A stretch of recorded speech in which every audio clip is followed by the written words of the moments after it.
All right, so for the bracket, like I said, we're in the top cut for this. So there were 4 groups of teams that all played round robin.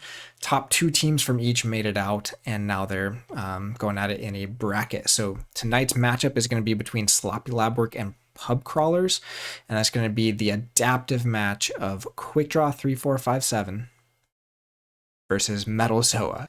What's really important tonight is these decks. So let's take a look at it here. We have, no surprise from Quickdraw, Guadalupe, the periodically spiky. This is a signature deck of Quickdraw's. Stark Tidings, of course, the Stark Tidings.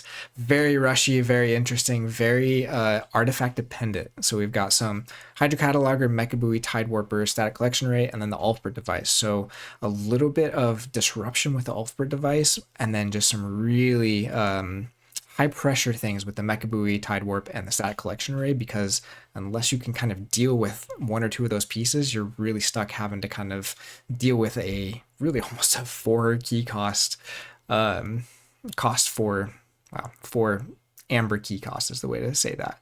There's no Whirlpool Cloggin, which is very interesting, but I think this is the one that he's been running this whole season. Very practiced with it, of course, and it is still an interesting deck. It's hard to play well. It does have the Data Forge in there, which you can maybe get off of the Hydro Cataloger because of all of the tide changing with the Tide Warp, but it's a tricky one. Very high amber, low creature control, infighting, thin the herd are going to be the main things in there, and then just some stunning and stuff. Not a ton of amber control either, besides the eddies and then the one submersive. Valmart can do some stuff as well, especially since you're usually going to have the Tide. But outside of, let's see, it does have a decent amount of Tide manipulators outside of the Tide Warp. Why that's important is Metalxoa's deck, Elsa Keyboard Mastazag, has lots of artifact control. So it's going to be interacting a lot with some of Guadalupe's main strengths. Auction off uncommon currency, Celestial Gorm, Figurific Rod. The Rod's not as important, but all 3 of those other ones can really disrupt what Guadalupe is doing. The big thing on this one, though, is going to be the heavy subsidies. Guadalupe is not a deck that cares a whole lot about reaping, and heavy subsidies is going to make it a lot harder to get, especially that Data Forge off, but really just getting those quick keys pulled out with the Amber Pips and Amber Generation from this Untamed, which is a big strength of Guadalupe.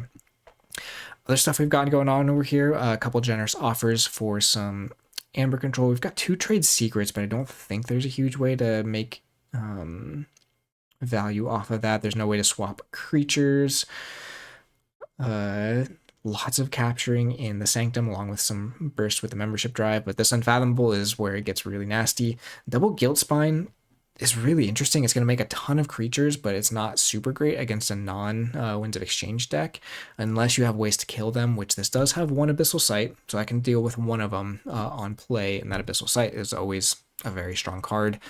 But these cultists, I think, could actually be a big deal, because we're again looking at only 2.3 creature control. So I'm expecting both of these boards to get very big, and these cultists being able to ward a lot of the board could just be brutal against, especially only having like the infighting and stuff on Quickdraw's side. So this is adaptive. So this isn't just one deck is better than the other. It's going to be how both of these players play it. And really, my guess is we're going to go to game 3 and we'll see what happens in game 3. But you never know.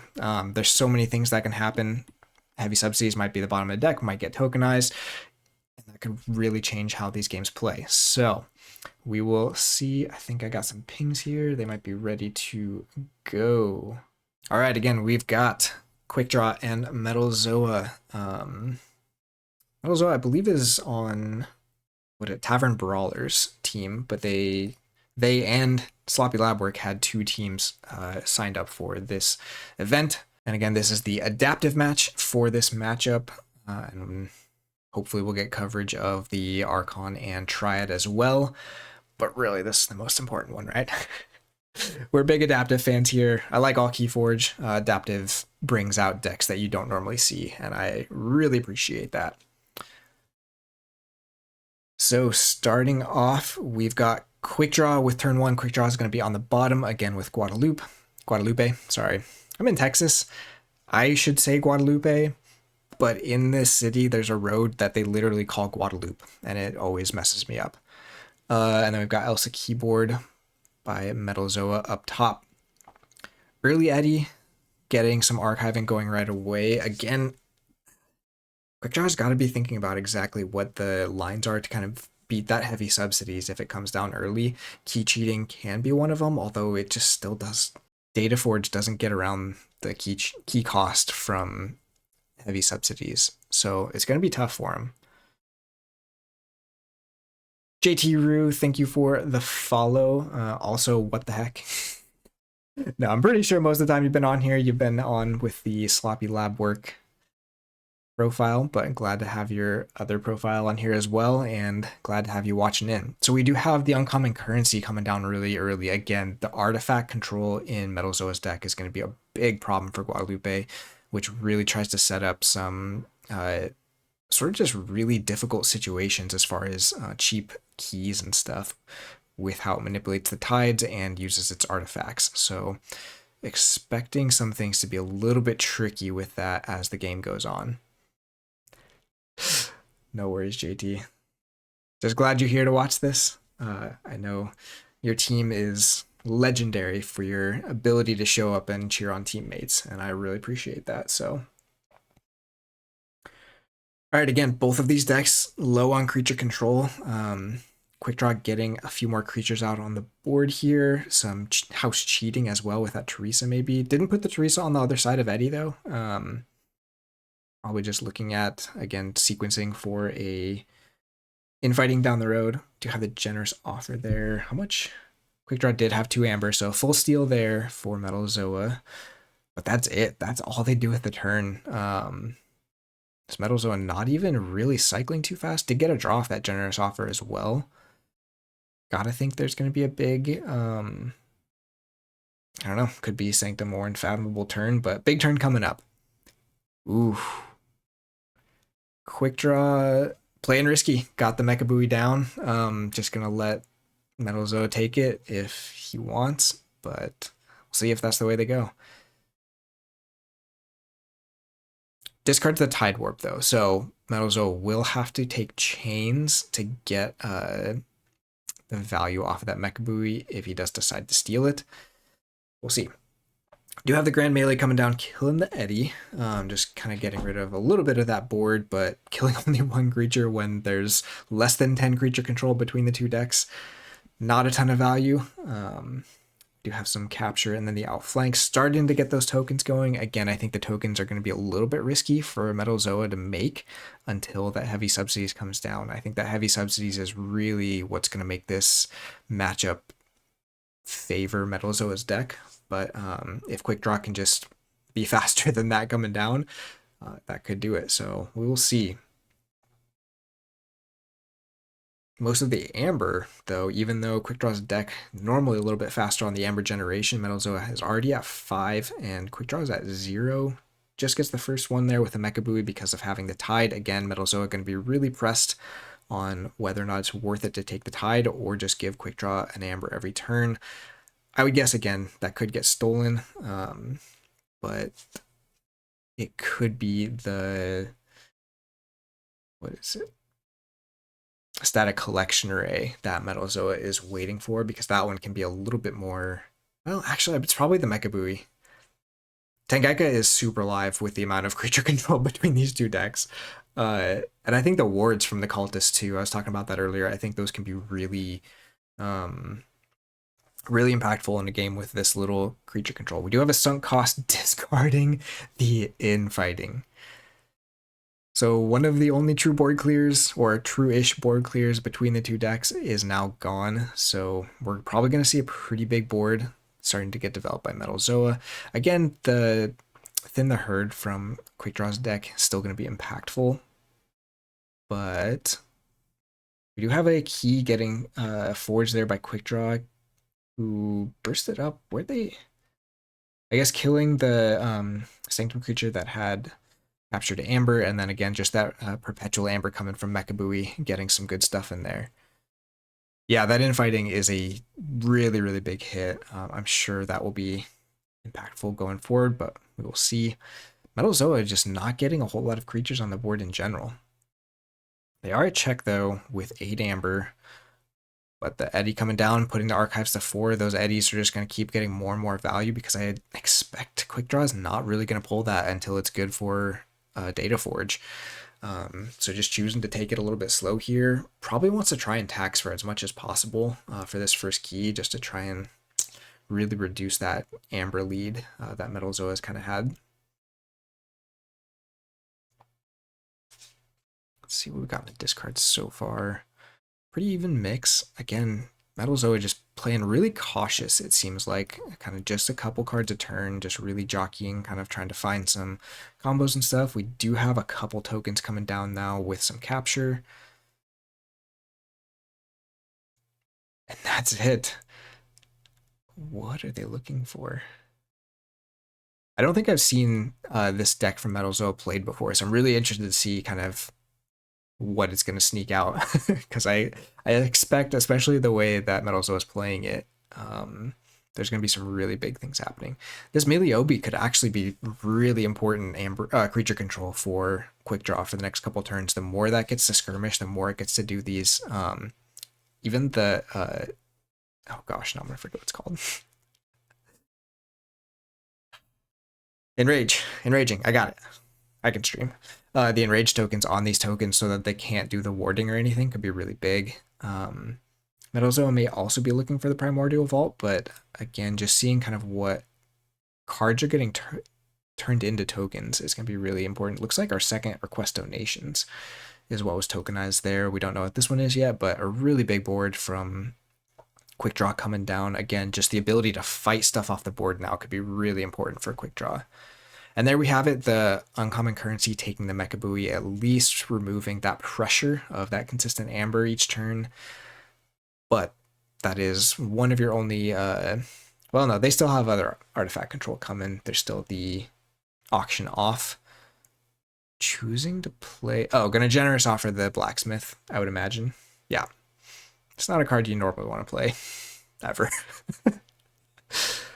We do see the auction off just taking out the Mecha Buoy and getting Metalxoa the amber for that as well after stealing it. So pretty good value there, I would say. But that is going to leave the board open for that static collection rate to come down, and Quickdraw probably really happy to just let Metalxoa have this key for 12 amber and just going to reap out with this Untamed. We'll see if that's the way he gets tempted. We do see the Data Forge. Was that played last turn or discarded? Did I miss that? Oh, Quickdraw played that on the turn he played Eddy, so really surprised he didn't archive that. Gotta be archiving the Star Alliance then. That's really interesting. I for sure would have expected him to be archiving the Data Forge, either just to keep things big for the Eddy, but I guess once the... Oh, wow. Sorry, I'm trying to think about Quickdraw strategy with Guadalupe is probably not something I should be doing, but really big decision there to push the taxing up to 18. Knowing Metalxoa really has almost no creature control. We've already seen the Grand Melee played.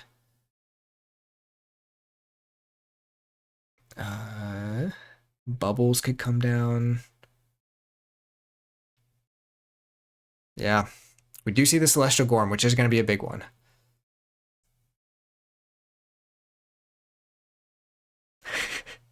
Yeah, that is totally right, Amber Meaties. Anytime Blacksmith comes down, yeah, it's basically going to get blown up by some other card. Yeah, fighting is going to be a really big deal in this matchup, and that's why I'm so interested to see how this goes. This is not how I expected to go based on the just comparing the decks. But again, that heavy subsidy is coming down could really slow things down enough where just the incremental damage of purging Quickdraw's artifacts, slowly removing this board could really make a difference. But I think the board maybe is just too big now. Your Grand Melee isn't going to do it. Tangaika probably just gets killed to the final analysis. Like at that point, if it's the only big threat on the board, you're happy letting him have a draw or two. Yeah, I can't get behind that strategy, JT. And sorry for those watching the recording, I don't have the chat on screen here. I've been rebuilding my entire stream kind of from the bottom up, and I'm not exactly sure what platform I want to do that with, so I'll try to talk through what's going on in the chat. But for these games, especially, I kind of want just the board to speak for itself in some ways. Not that I don't appreciate y'all's chat. I love that you're all in here, and we're getting to do this live. A lot of these have been pre-recorded, so getting to do one of these in person is super fun. Another big untamed turn there for Quickdraw, just getting more stuff on the board, fighting some things off. And there we see the Celestial Gorm popping, both for a lot of Amber for Metalxoa and bouncing Quickdraw's. Well, I guess the only artifact Quickdraw had down was the uncommon currency, so that now goes back to Metalxoa's hand. So the artifacts are very slowly kind of getting removed from the game, and their impact is going to be reduced. But Quickdraw on 10 Amber here, and Metalxoa, I think in Unfathomable, not really going to have too many options for dealing with that. Going to have to wait one more turn, and just, you know, hasn't found the heavy subsidies yet, and good chance making 4 tokens right here. One of those could be your heavy subsidies. We do see a watch your step for Logos, and then we had a random discard of a Talmage Steelheart, so that's where we got that extra token from. But none of them readying because of the Guilt Spine. Also no Abyssal Sight from Metalxoa either, so I just feel like this is one of those adaptive games where you kind of have an idea of how the matchup is going to go, and then game one, things just go the exact opposite direction, even though 70% of the games, they probably go the way that you expected the first time. So we'll see. We'll see if Metalxoa can pull this off. 4 Amber is a lot until heavy subsidies comes down, especially against this Equidon house that has a lot of stealing. I imagine, though, if you're Quickdraw, you're just reaping out again. There's not too much point in doing anything else. The heavy subsidies is not coming down with any kind of creature control. And Metalxoa can't really use any of these creatures either. So it's just going to be... I don't even know. I don't really know what options Metalxoa has here next. Tangaika can be played because of a couple of these cultists. And these 2 cultists coming in ready could be important. Have another untamed creature coming down for Quickdraw. And we are going to see a little bit of fighting from the Flume, just really buffing up that Mookling even more, making these keys up to 23 key cost, which is pretty crazy. And yeah, just a reap out here. We'll see if he fights one more. My guess is the Maleo will fight to get some of those enraged as well. Nope, just reaps. Okay. So just pushing for the Amber. On check for key 3. Metalxoa still not able to forge key 1 because of all of this taxing that Quickdraw has been able to put up. Still no sight of the heavy subsidies, and really just a dominant board from Quickdraw here, kind of from the start. Metalxoa not able to find enough creatures, and even having to blow up some of his own creatures to things like the generous offers. It has a cost at the end of the game. When there's this little creature control, removing your own creatures can have a cost. So we have a couple fights going into the Eddy there. Still not even enough to kill it, though. We have a Crushing Deep, which is going to slow down that key. Key cost will be +6 for next turn. And then a Bubble's hitting the Mookling. So some of that taxing gone as well. But their key will still be at 20. Oh, no, it won't be 22. It'll be back down to 16 on their turn. That 22 is because of the Crushing Deep hits both sides. But again, this Guild Spine, he wasn't able to get rid of that, so all of these cultists are kind of just not doing anything. Primordial Vault is continuing to spit stuff out, and he did just reshuffle, so we have no idea if one of those is the heavy subsidies, but I would imagine it is. And just insult to injury, we've got Chelonia down. So just another sticky creature for Metalxoa to deal with. Yeah, and that's just going to be a reap to 12, which even the heavy subsidies now does not stop. Sanctum does have a lot of capture, and we do see the first key forged by Metalxoa, so at least getting past some of that taxing for one turn, but you have to imagine that Mookling is coming back down next turn, because he just redrew it since the Bubbles put it on top of the deck. Metalxoa taking a think here just to see what their options are, but again, outside of some Sanctum capture and heavy subsidies, I don't know that they have too much. We see an Equidon. Trade secrets, a big trade secrets gets you close. There's a visible hand. And we see there's no amber control.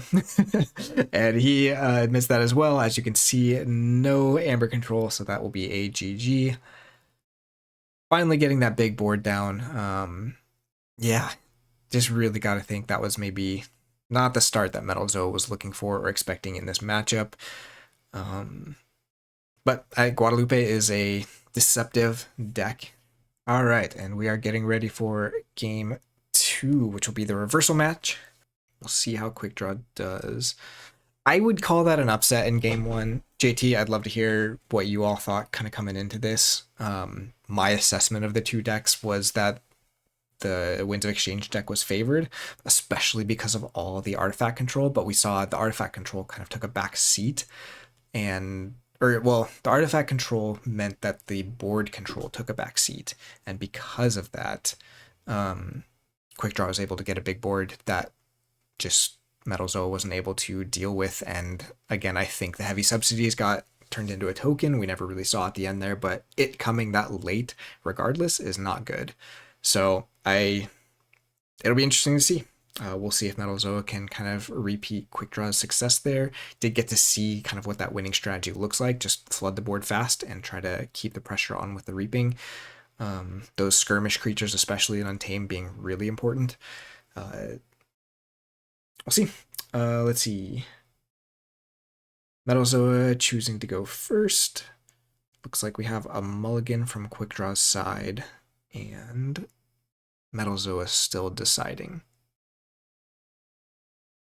Yeah, bidding on the Woe deck is kind of what I would have expected, but we'll see. It's adaptive. Anything can happen, and very good players get 2-0'd sometimes just because that's Keyforge, and we love it. All right, Metalxoa going Logos turn 1. See if they do a repeat of Quickdraw's turn 1 Eddy play.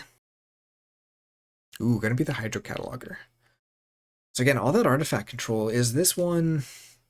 It's one you're probably okay purging. You're not really worried about stealing it. Early Guildspine School.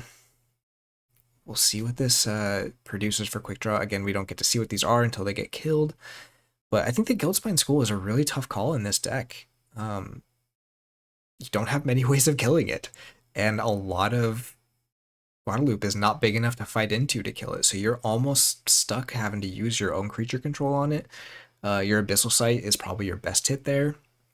But these cards, there's the Avid Collecting is kind of the one thing you're looking for if you get the heavy subsidies tokenized. You really need that Avid Collecting to pull that back. I don't think there's really anything else. Now there's no bounce in Unfathomable. Okay, we see the Bilge Warden. Wow, Bilge Warden coming down to get the free tide for Metalxoa. Welcome, Architect Josh. You are in game 2. So we actually had what we are calling an upset game 1. Quickdraw was able to win against Metalxoa using the DT deck. Seemed like some clunky draws early on for Metalxoa, and then heavy subsidies never came out. And so Quickdraw was just able to kind of push a board state and control the game from there, and Metalxoa was not able to catch up. Game 2 here, Quickdraw now having the bigger board state already than Metalxoa, but a lot of that is tokens that are gonna stay tapped really until they figure out a way to get rid of the Guildspine, which is not easy in this deck. But those tokens do make it so that the Tangaika can come down, and Tangaika is something that Guadalupe does not have good answers to outside of the final analysis. So we'll see. A little bit of Amber coming down, more creatures coming down, and that Fittest. So the Fittest is actually pretty impactful in this matchup. It does give Quickdraw a way to kill the Guildspine School now, because this Deepwater Gruin is big enough to fight into. But this is a scary board if you're Quickdraw. This is the kind of thing that Quickdraw used to beat this deck in last game because you just don't have many answers for getting rid of those. A little bit of a sequencing thing there. Getting the youngest bear in between two other untamed creatures is not helping you too much. But again, your kind of goal is going to be to just keep using this untamed. We do see the Tangaika coming down with a capture pip and 2 amber. That's not going to be checky yet because we have 2 archives already, and I would imagine this Bubbles is going to fight that Eddie off, but we will see. Being able to kill off that Guildspine School is very important though, because now all of these cultists are going to be readying, making a much more scary board state. Okay, so Quickdraw taking the move to kill the Meliobi, which I think is a very good call. That Enrage, not just the skirmish, but the Enrage is very important against these really small creatures that, you know, in this deck probably want to be reaping or warding your other stuff. Because this is such a low creature control game, those wards could be hugely impactful. Oh, and we see the second Guildspine School coming down. It's an interesting call. That is going to mean, again, not much reaping, at least for the next turn. We are going to exhaust the Deepwater Guru in there, and we stay not checked. Placement there is going to let this Guildspine School die if Metalxoa decides to play the infighting, but infighting is going to kill pretty much all of your tokens except for this one. So it's still kind of a toss-up, but this Tangaika just going to be really hard to get off the field. What does Tangaika actually do? I have seen this card on the board so little. So Splash Attack 5, which is going to be very relevant creature control. And after fight, gain 1 amber. So the after fight effect is relevant, nothing too crazy, but 25 power with Splash 5 is going to be very impactful in a game, like I said, that has less than 10 creature control between the 2 decks. Metalxoa taking some time to think here, which is very understandable. This is a really interesting board to look at. It's hard to assess how threatening it actually is because it's going to be a turn or 2 still before it's really threatening. Tangaika, though, is just something you have to figure out how to deal with, and I wonder if we actually just see the final analysis come down. Could be a couple fights here just to kind of remove some things. So we see the Hydro Cataloger because of the Bilge Warden, and then we do see the final analysis, which it's a really tough call, but you kind of, I can understand it, but Quickdraw is now sitting on a 16 card hand, so this follow-up turn from Quickdraw is going to be huge. Gotta expect some of that artifact control or just the heavy subsidies come down. Yeah, I think it's hard to say if that's right or not. I think you have to do something, but it's rough. We do see Dataforge. I don't think they have quite enough. Dataforge is plus 10, yeah. So 1 off there is crazy. Yeah, them saying the same thing. 1 short on the Dataforge and no other logos cards to play, and they don't have the Tide anymore. So yeah, B-Hawk. So turning all of those unusable tokens into card draw for Quickdraw is tough, but again, your options for dealing with Tangaika are very limited and your time is short, so it's a very tough call. I can see that, but I think it might be a little bit, it's desperation, and we'll see if it pays off or not. But this is going to be a pretty big turn from Quickdraw here. Going to be a lot of capture. Calling Sanctum, I have to imagine that heavy subsidies is coming down. We can take a look at what the tokens are. Okay, so seeing what these tokens were is actually a pretty big deal. So 2 generous offers and the Abyssal Sight, both, really all of that is pretty big. A little bit of our amber control as well. So lots of big tools were lost to those tokens. Yeah, exactly, JT. You just lose to Tangaika or you lose to a 16 card hand. 16 card hand is maybe a little bit less sure than losing to Tangaika, but both are very rough. So we've got double request donations here. Again, just positioning to make sure that the infighting, which is probably coming soon, doesn't do too much damage. But this will keep Metalxoa off of a key for at least another turn. And there's the heavy subsidies. So this is the card that I expected to be the most impactful between these two decks, and we didn't even get to see it last game. So it coming down now with Quickdraw having the board, having the Amber advantage, having the key advantage is going to be really, really rough for Metalxoa to come back from now. Okay, so we do see the infighting, which is going to kill really just Katarina and one of those tokens, creating another token there, but getting some of that Amber back. All tied up is going to get the tide back for free. We are going to see the Witch of the Dawn, so that'll probably get us the deep water. So this is going to be a pretty big Untamed board. And again, I think based on what we saw from Quickdraw, Untamed is going to be very, very important in this matchup. And Quickdraw is going to be really low on ways to deal with this. Can fight it with some of your Sanctum, but the Grand Melee is not really going to deal with it. And that's about the only card that deals with creatures. So probably not quite as big of a board as we're hoping for. Still no Chelonia as well, which is important. And this Meliob not being on the board is going to be rough. But still could find lots of stuff, lots of taxing. We'll see. I would imagine an Equidon turn just based on what's left in hand and draw here. Got 4 Equidons so far. We've got 1, 2, 9 Sanctum played, 10 Sanctum played, and then decent amount of Unfathomable too. 10 card hand is going to be pretty impactful. Yeah, so we got the Equidon coming, but a lot of this steal is gone, except you could just do a trade secrets and discard all of it for a huge steal here. We'll see if that's the way that Quickdraw decides to go.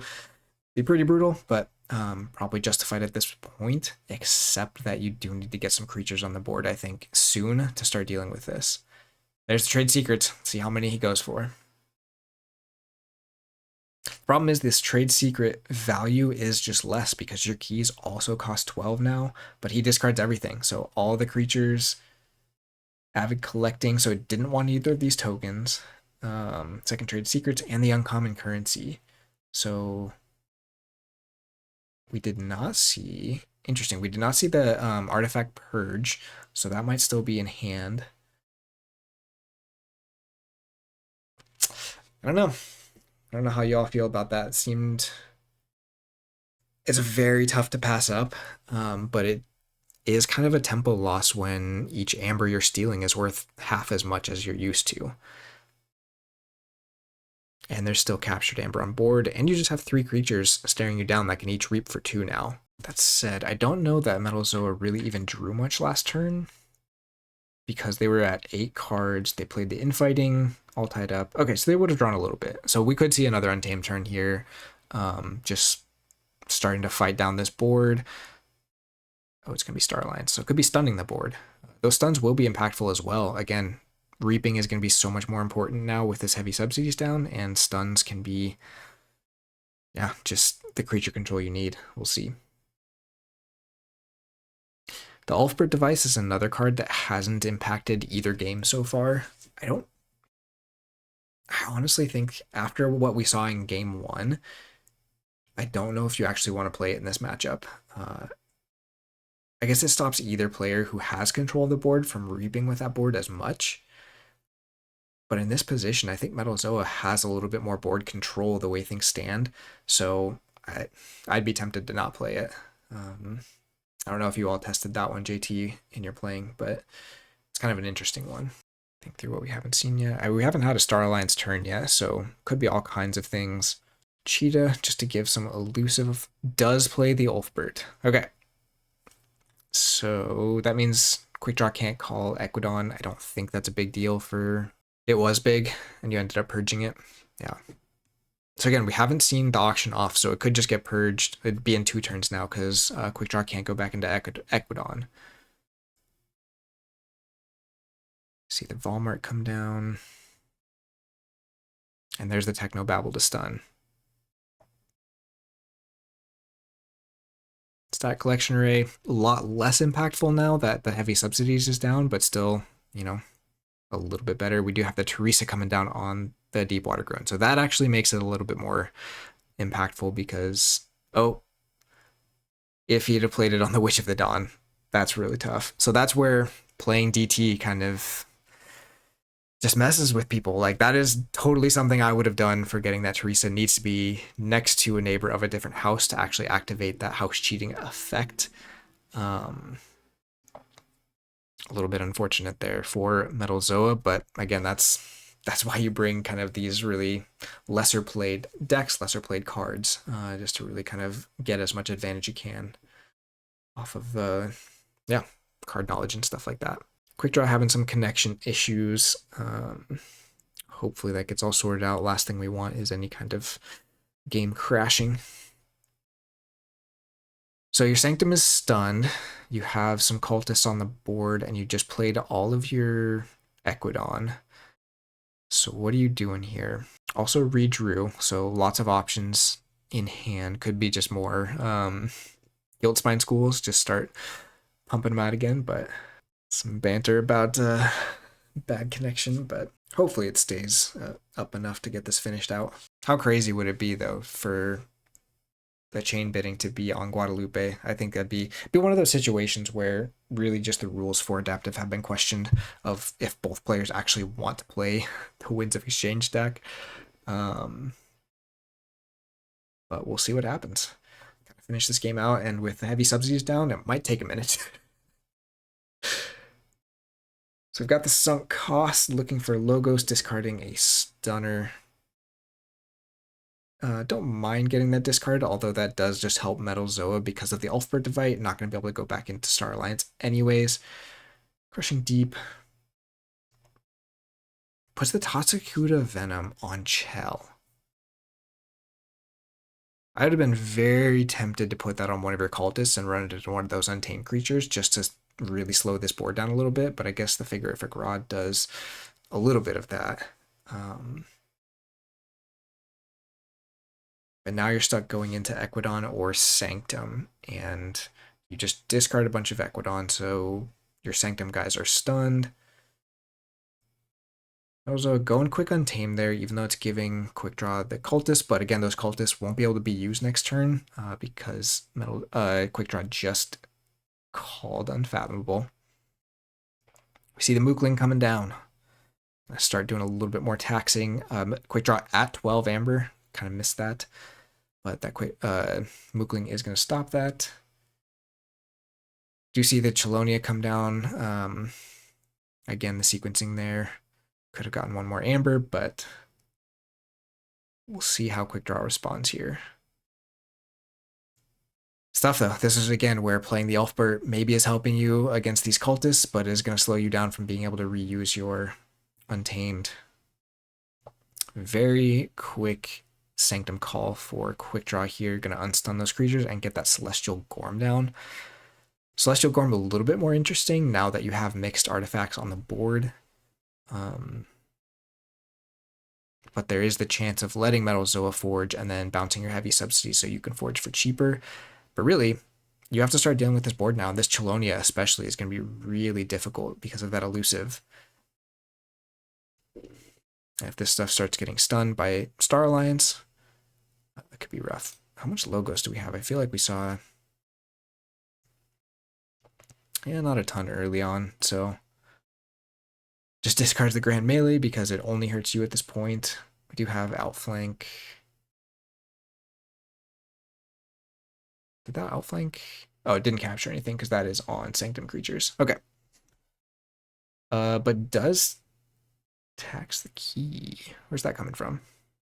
Oh, taking the Tide. Interesting. So taking the chains to take the Tide there. Gonna get an archive from the Hydro Cataloger, but that's a very good call, JT. So saying that the Chelonia was played on the outside edge to keep it safe from an infighting. It's gonna be a bit before that infighting comes back. It is in the discard right now, but just long term, just good forethought, hoping that all of that stuff kind of stays on the board long term. Again, because of the Elfbert device, you are stopped from using your Untamed this turn. Again, that's a really tough decision, and this poor Teresa just not quite where you need it. We'll see what Metalxoa can do here. archive and 2 amber to take the tide. So a little bit more value there, especially coming from the DT deck having the high tide. What's interesting though is if you Celestial Gorm here, Metalxoa can just replay the Elfbird device next turn because its effect is stopped. So you can go back into Star Alliance, play that, and that actually stops Quickdraw from playing Unfathomable for another turn. We do see an exhaust of the Volmart, which makes sense just to try and stop that play going off. Oof. And there's a Thin the Herd going, which is again some of that extra creature control. It would actually hit the Chelonia here, so I doubt you want to play that if you're Metalxoa anyways, but it does get rid of these 3 cultists in case that Chelonia gets removed. But with the chains, that puts you down to 4 cards in hand, which is again where that double sunk cost just a little bit more punishing when there's chains for the tide getting involved.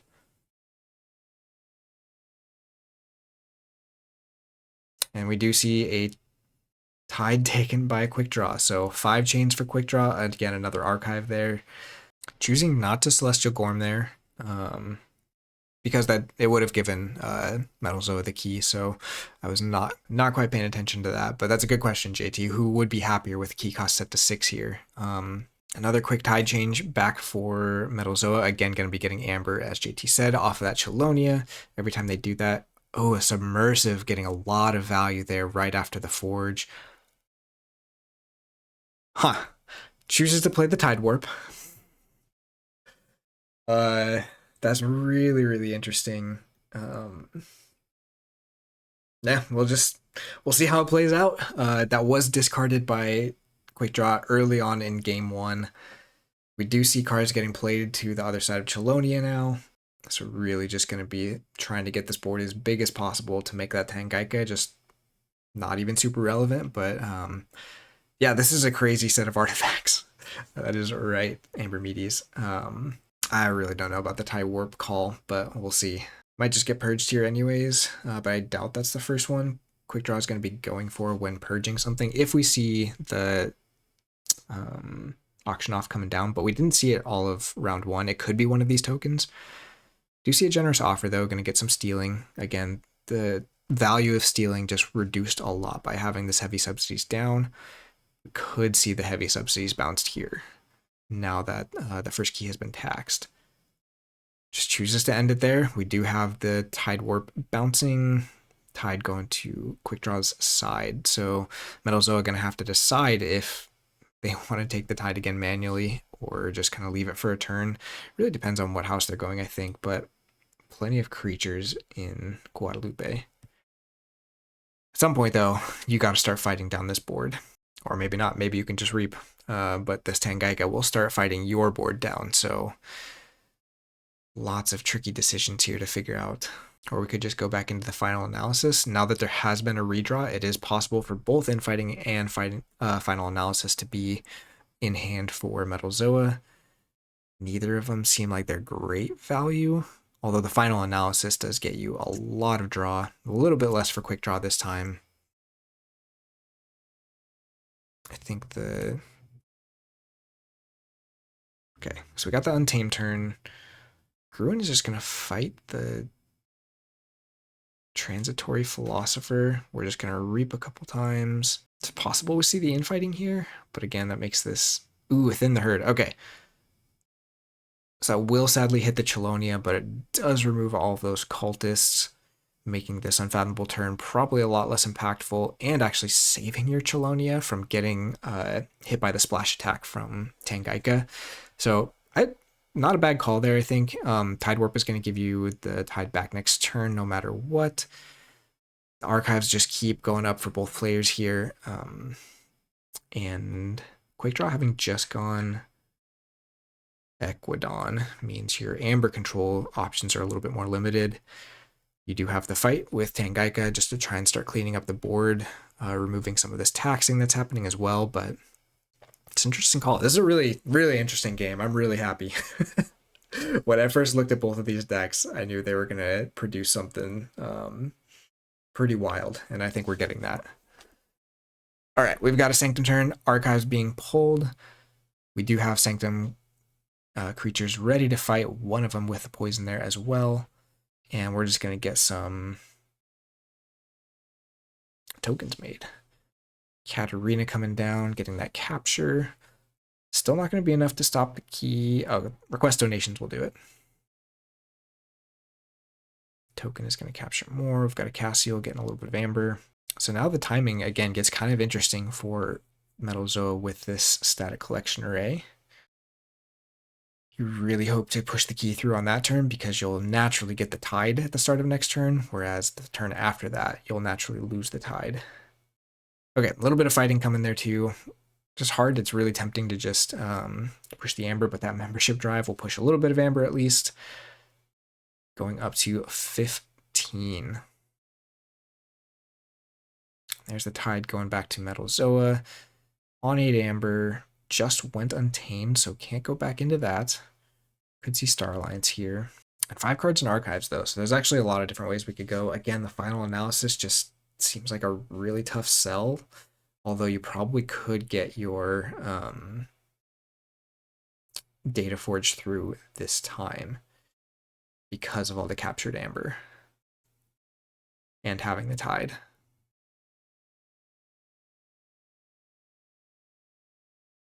But still no purged artifacts and no stolen artifacts from the Equidon on this side.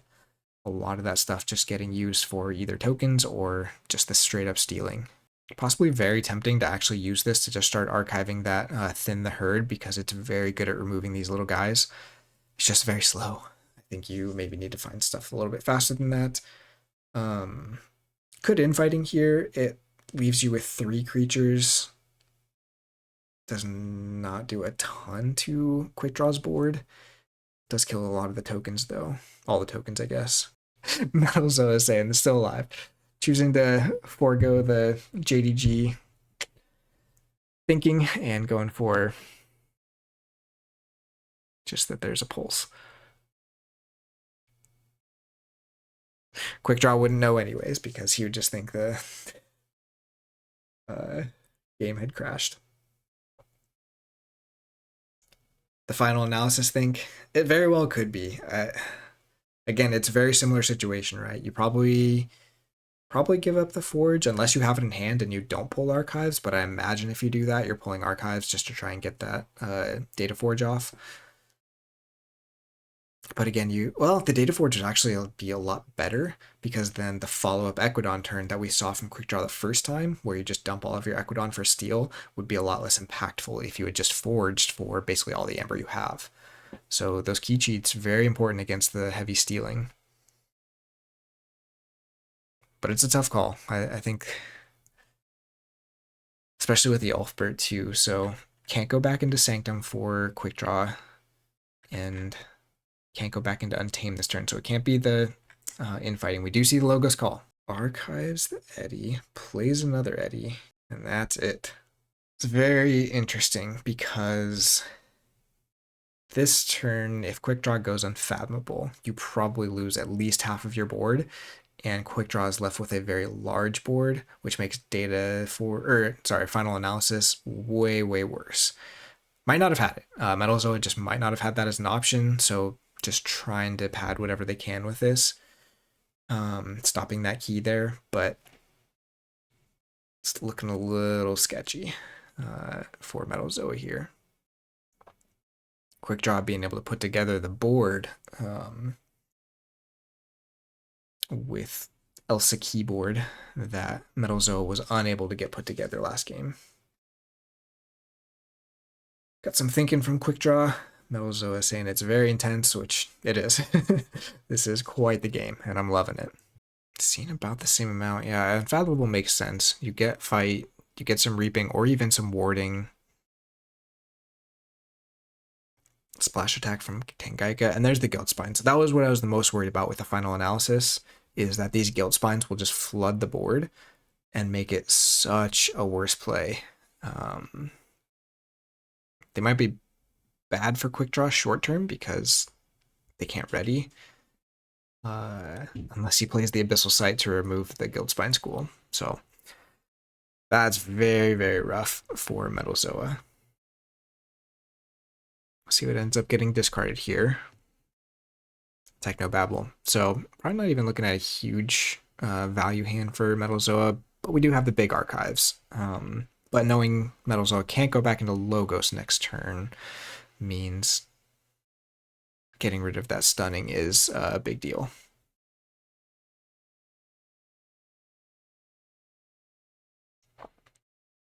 Am I thinking of the wrong card? No, it's a stun, yeah. I always get that one and the one that's like the tax for each power among friendly creatures. I always get those two cards confused. All right, so really big reap there, going up to 23 amber. Metalxoa still down a key, going untamed, so this has to be the infighting here. Takes the archives.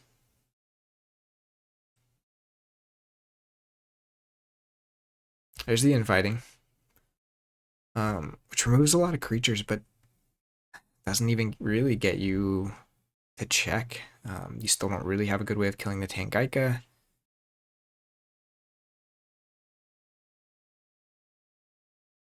And just plays out some creatures. At this point, your hand is bigger than you'd draw it to anyway, so you might as well take the tide. But that is going to tax your key at the start of your next turn, so you're not even actually pressuring that right now, which I think is a pretty big deal. Because your goal would be to forge this turn so that you can maybe data forge next turn. It's a long shot. That's probably a very long shot. So really your goal next turn is to play Eddie with some archives to stop the next key. But if you're not able to get your key, you're kind of in trouble anyways. See the Equidon call. I would not be surprised if this is similar to what we just saw last time towards the end of the deck, where we just saw Trade Secrets discarding a bunch of it for steal.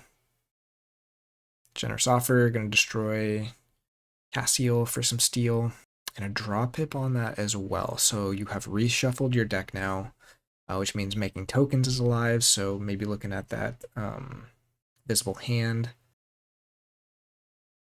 And there's the Trade Secrets. See how many discards. 1, 2, 3, 4, 5, 6. Yeah. Brutal stuff.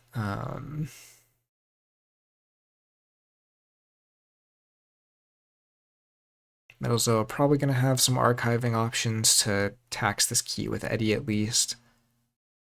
But that might be game.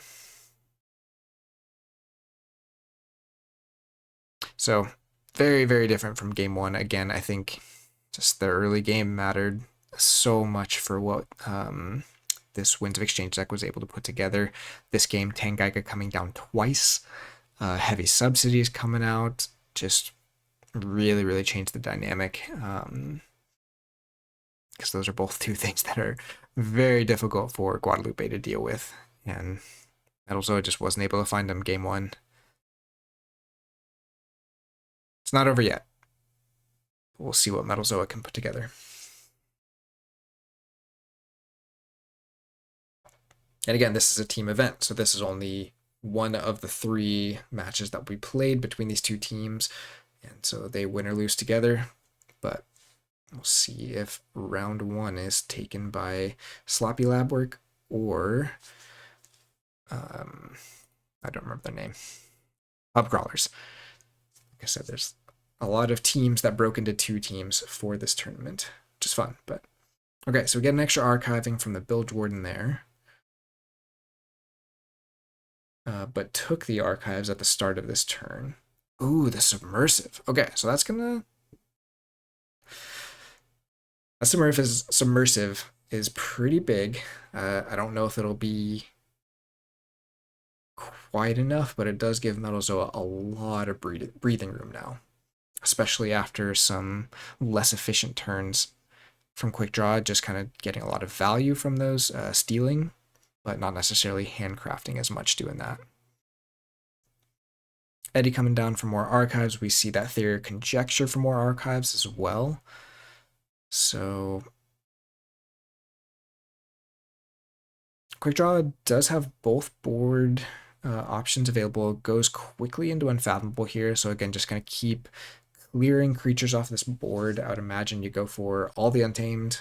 Oh, goes for all the logos. All right. I don't know what I'm talking about.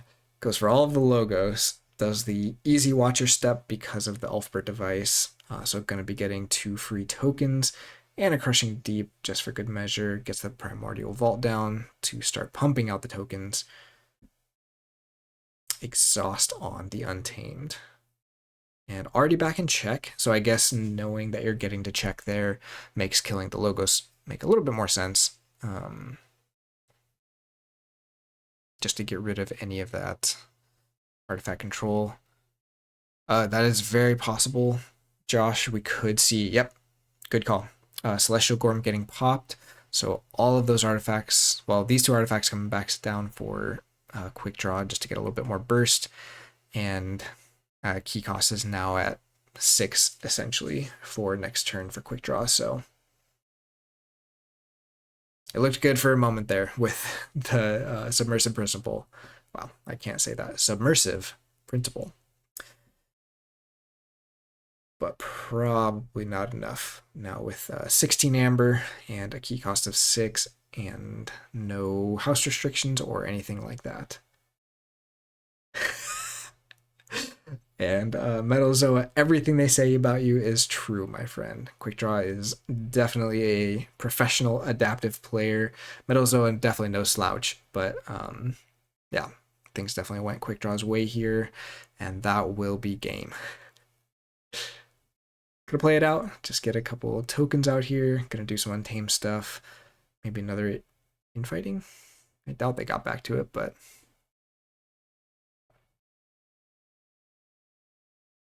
there's the Chelonia. Mookling is going to do some taxing, but again, that Meliope getting exhausted, I guess that's not going to give power counters. Yeah. Would have been close to stopping there if the heavy subsidies had not been bounced, but it was not enough taxing. Therefore, quick draw takes it in a 2-0 over Metalxoa. Really, really awesome games, really interesting decks. Such an interesting matchup, and to see how the 2 different games were so different and how some of those key cards really impacted it were great. Yeah, great games to both players. That was so much fun. So much fun to watch. This is why we do this. This is why we love Adaptive. This is why we love the Team League in general. We're getting to see the full gamut of what Keyforge can offer with some of the best players. Great audience. Thank you everyone for hanging out, and thank you to these 2 players for letting me stream.